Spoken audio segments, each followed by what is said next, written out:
মাইটি Australia বাংলাদেশের বিপক্ষে এখন হোয়াইট ওয়াশ হওয়ার শঙ্কায়। মাইটি অস্ট্রেলিয়ার বিপক্ষে বাংলাদেশ টানা 2 ওয়ানডে জিতে সিরিজ নিজেদের করে নিয়েছে। এক ম্যাচে আগে ব্যাট করেছে, আরেকটায় চেজ ডাউন করেছে। বাংলাদেশ আজকে যেভাবে জিতেছে, যেই ডমিনেশন দেখিয়েছে, সেই ব্যাখ্যা বিশ্লেষণ করতে গেলে অনেকগুলো বিশ্ব রেকর্ড সামনে আসবে। বিশ্ব রেকর্ডের আলোচনায় যাচ্ছি, তার আগে একটু শর্টকে নিয়ে শর্টকাট আলোচনা করি। আগের ম্যাচে তাসকিনের বলে যেভাবে বোল্ড হয়েছিলেন, প্রথম বলে আউট হয়ে গিয়েছিলেন, আজকে শর্ট টার্গেট করেছিলেন যে তিনি আর যাই হোক না কেন অন্তত আগের ম্যাচের মতো ফার্স্ট বলে আউট হবেন না, সেটা তিনি হন নাই। কিছুক্ষণ টিকেছিলেন, বল ছেড়ে দিয়েছিলেন এবং সুন্দর করে ইনসুইঙ্গার ভেতরে ঢুকেছে, স্ট্যাম্প উপরে ফেলেছে। 0-তে অস্ট্রেলিয়ার প্রথম উইকেটের পতন ঘটেছে। পরের ওভারে মুস্তাফিজুর রহমান, তাসকিন যখন উইকেট নেন, মুস্তাফিজ দ্বিতীয় ওভারটায় এসে আসলে খুব বেশি হতাশ করেন না। মুস্তাফিজ এলেন, প্রথম বলে উইকেট নিলেন, এরপরে ডট, তারপরে ডট, তারপরে ডট, তারপরে ডট, 4টা ডট, শেষ বলে আরো একটা উইকেট। 2 ওভার শেষে অস্ট্রেলিয়ার সংগ্রহ হচ্ছে 0 রান, 3 উইকেট। যারা টেলিভিশন সেটে প্রথম 2 ওভার দেখতে পারেন নাই, একটু লেটে অন করেছিলেন, অনলাইনে যারা একটু লেটে ঢুকেছিলেন স্ক্রল করার জন্য, কনফিউজড হয়েছিলেন যে আসলে এখন কি উইকেট এবং রান, মানে আগে হচ্ছে রান তারপরে উইকেট স্ল্যাশ দিয়ে এটাকে একটু উল্টা করে লেখা হচ্ছে কিনা। ঠিক দেখছেন তো, তারা আসলে ঠিক দেখছিলেন। 0 রানে অস্ট্রেলিয়ার 3 উইকেট নেই এবং 1024 ওয়ানডের ইতিহাসে প্রথমবারের মতো অস্ট্রেলিয়া এই অভিজ্ঞতা পেয়েছে বাংলাদেশের বিপক্ষে, যেই অভিজ্ঞতা বাংলাদেশ আজকে দিয়েছে তাসকিন আর মুস্তাফিজের কল্যাণে। আজকের এই ম্যাচে অস্ট্রেলিয়া একটা সময় এতটাই বাজে সিচুয়েশনে ছিল যে 100 হবে কিনা সেটা নিয়েও সংশয় ছিল। 81 রানে যখন তারা ষষ্ঠ উইকেট হারায়, সেই তারা শেষ পর্যন্ত বৃষ্টি আইনে বাংলাদেশকে 41 ওভারে 192 টার্গেট দিয়েছে। মাঝখানে অনেক ঘটনা ঘটেছে এবং সেই ঘটনাগুলোর আগে যেসব বিশ্ব রেকর্ড ঘটিয়ে বাংলাদেশ অস্ট্রেলিয়ার বিপক্ষে প্রথমবারের মতো ওয়ানডে সিরিজ জিতেছে, 21 বছর পরে পাওয়া জয়টা যে কাকতালীয় না, তার পরের ম্যাচে একদিনের ব্যবধানে আরো একবার তাদেরকে হারিয়ে টিম টাইগার সেটা প্রমাণ করে দিয়েছে। টানা 4র্থ ওয়ানডে সিরিজ জয়ের দিনে অস্ট্রেলিয়ার বিপক্ষে বাংলাদেশের রেকর্ড বা অস্ট্রেলিয়া যেসব বিশ্ব রেকর্ড করেছে তার অন্যতম একটা হচ্ছে তারা পাপুয়া নিউগিনিকে ধরে ফেলেছে। বাংলাদেশ পাপুয়া নিউগিনিকে অস্ট্রেলিয়াকে ধরানোর ক্ষেত্রে দারুণ এক ভূমিকা পালন করেছে। 0 রানে পার্টনারশিপ 0, ওপেনিং পার্টনারশিপ 0, টানা 4 ম্যাচে 0-র বেশি করতে পারে নাই। টানা 4র্থ ম্যাচে 0-তে ওপেনিং পার্টনারশিপ ভাঙার রেকর্ড অস্ট্রেলিয়ার হয়েছে আজকে, বিশ্ব রেকর্ড এটা। তাদের সাথে যৌথভাবে রয়েছে পাপুয়া নিউগিনি। অস্ট্রেলিয়ার 3 উইকেট শূন্যতে গেছে তাদের 1000+ ওয়ানডের ইতিহাসে। এই বিশ্ব রেকর্ডটাও, মানে তাদের ইতিহাসের রেকর্ডটাও আজকে এখানটায় হয়েছে। বাংলাদেশ অস্ট্রেলিয়ার বিপক্ষে প্রথমবারের মতো ওয়ানডে সিরিজ জিতেছে, এটাও তো আমাদের জন্য তো একটা বিশ্ব রেকর্ড। এবং অস্ট্রেলিয়ার প্রথম 5 জন ব্যাটসম্যানের 3 জনই শূন্যতে আউট হয়ে গেছে, এটাও তাদের ক্রিকেট ইতিহাসে ওয়ানডেতে এর আগে কখনো ঘটে নাই।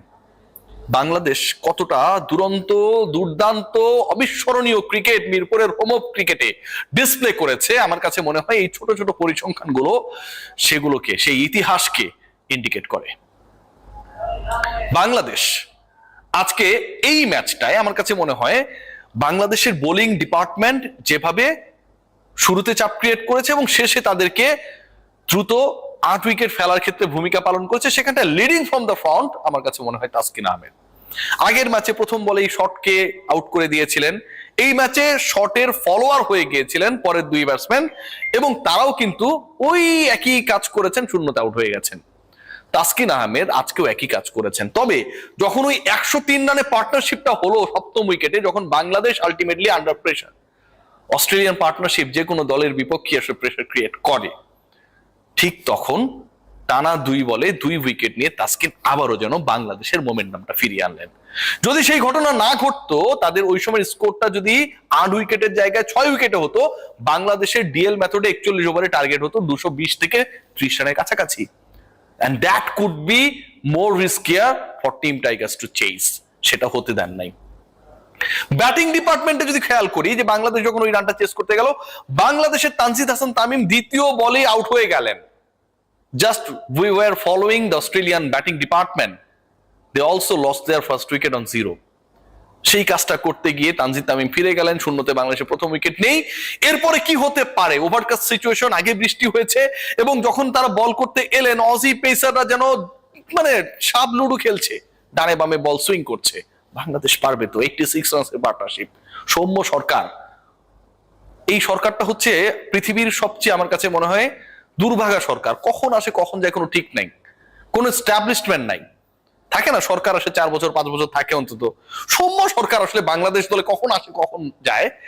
এই সৌম্য সরকারের আসা যাওয়াটা এত বেশি কম মেয়াদের হয়, এটা নিয়ে একটা পাজলিং সিচুয়েশন সবসময় ক্রিয়েট হয়ে থাকে। আবার সৌম্য সরকারের গভর্নমেন্ট এসেছিল, তিনি খেলতে নেমেছেন এবং রুল করেছেন ভাই 42, এবং 42 থেকে গুরুত্বপূর্ণ শান্তর সাথে ওই 0-তে 0 প্রথম উইকেট হারানোর পর যে 86 রানস পার্টনারশিপ, সেটা বাংলাদেশের কনফিডেন্স এবং জয়ের ভিত্তি রচনা করে ব্যাটিং ওয়াইজ।